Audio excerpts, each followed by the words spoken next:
What up, y'all? Welcome back to another video. In today's video, we are going to be talking about why so many people are settling in their relationships in 2025. There are three main reasons that I'm going to break down about why I believe that people are just straight up settling. They're getting complacent, and I think if you can kind of understand these three things, it'll help you to kind of think a little bit more about you, yourself, and your own dating life and relationship to see if maybe you are settling, how to not, and how to ultimately just become better. And just giving my advice, my rant, my whatever. I'm not a coach or a guru or whatever. I'm just here to deliver the information. So the first reason is that the dating scene in 2025 is fucking horrendous.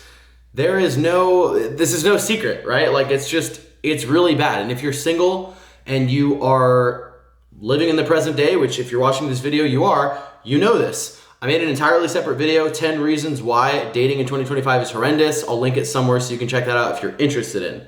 But basically, right, obviously it makes sense. The dating scene is fucking horrible. It's gonna drive people to be more desperate. People are more desperate than ever for attention and for love and for romance. And if they're not getting it because the dating scene is bad or it's more difficult, it's harder to come by, it's whatever, that's obviously going to lead people to just kind of take what they can get and settle, which I think there's all sorts of bad things that come from settling, aside from just not being as thrilled or as happy or as satisfied as you could possibly be in your relationship right here in the moment. But let's also think about what that could mean down the line for family and kids and divorce rates and things like that, right? I feel like that point's pretty clear. Next point. I think people are really unwilling to do the difficult work and take the uncomfortable actions that are required to find a partner that they are truly fucking stoked about, that they're not settling for. And I think there's a few different reasons for this specifically. I think one is that in general, I just think with like more technology, with everything being easier, like we've just created a generation, multiple generations, we've created a human existence that's just like really bad at doing hard things. Like we just don't have to do hard things.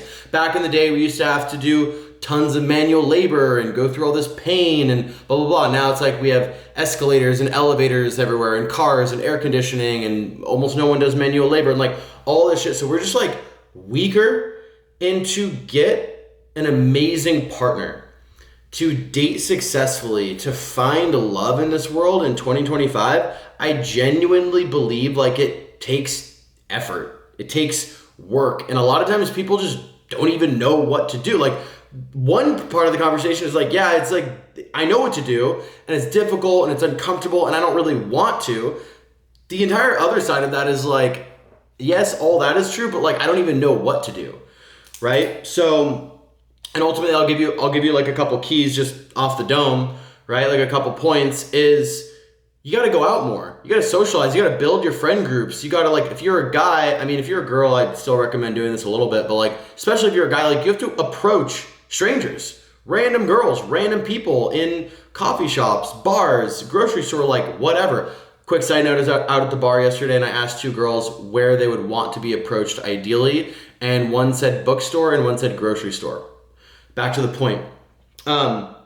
You have to approach random people. You have to go out of your way. You have to put on makeup if you're a girl and get ready and look presentable and go on dates and like know that you're going to go on dates that are completely unsuccessful. You're going to have to go through awkward moments. Like all of it is work. Now, I'm not here to play female versus male, who has it harder. That's not the point of this video. But like I would argue like it's just like more difficult. Like there's a lot like harder and like more uncomfortable things you have to do as a man, because typically in the beginning stages of a dating, like a man is the doer. A man is the asker of the date. He is the first move. He is the one approaching. He is typically the one putting in at least a little bit more effort and action on that front. And that's just like guys need to be better. We need to be better at approaching. We need to be better at doing all these things. And so, but I also think for women, right? Like women, okay, fine. If you're not going to approach guys because of whatever reason, you at least need to make yourself like available, and you need to put yourself in scenarios in which you are increasing the chances of getting approached by the types of men who you would want to date. And extra credit, bonus points, although it shouldn't be, it should just be standard.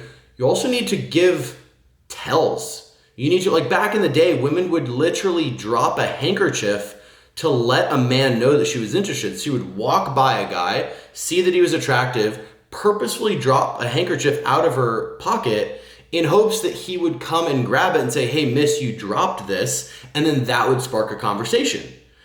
And so I think there are subtler or different ways of doing that in 2025. For women, it's strong eye contact, maybe smiling. I even saw this girl on TikTok that did this thing for this exact same reason. She wanted to be approached more. So what she would do is she would mouth the word hi. She would go, and she would mouth the word hi without saying anything. It's kind of like the eye contact's one layer, a smile's a little bit more, mouthing hi or something like that. And then also what women do is they can, and this don't take this as if a girl does this, she's 100% into you. It's just one of the tells is she can physically move herself closer to you in a public setting. So if you're in a coffee shop, maybe she comes and stands next to you or sits next to you. And again, I'll just reiterate for all the creepy, dumb weirdos out there that might be watching this, just because a woman gets closer to you or sits next to you or is working out near you does not mean that she's interested. Typically, you need to pair that with one of the other tells or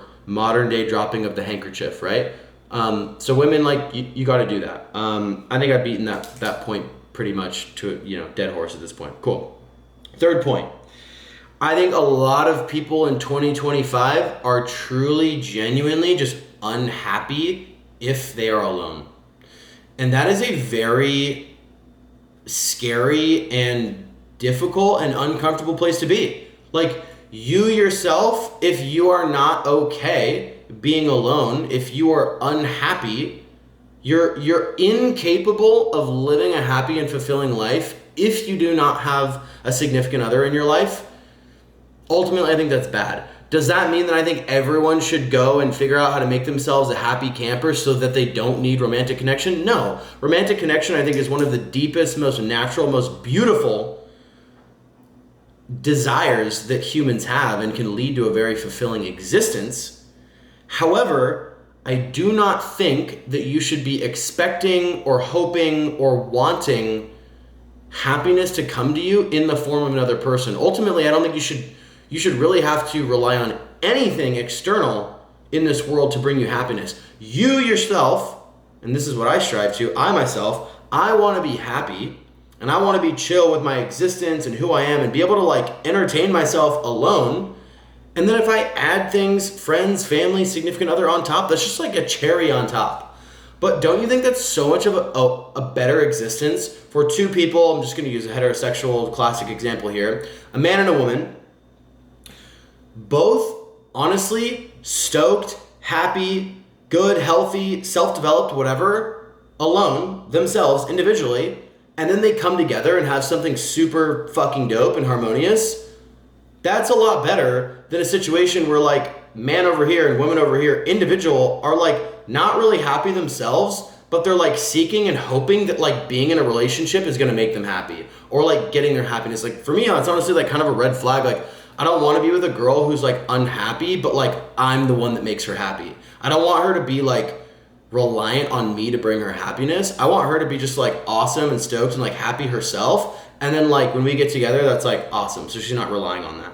So I think generally that's just a lack of self-discipline in general, a lack of maybe knowledge, just pure ignorance of I really just don't know how to be a happy person without someone else. And again, that maybe just goes back to unwilling to do the hard work that it takes to be able to do that. And so those are my 3 reasons, and that is the video for today. Thank you so much for watching. Join the conversation down below. Let me know your thoughts. Do you agree? Do you disagree? Do you think my black hat is fucking weird? Do you think it's dope? Whatever. Thanks for watching. Cheers.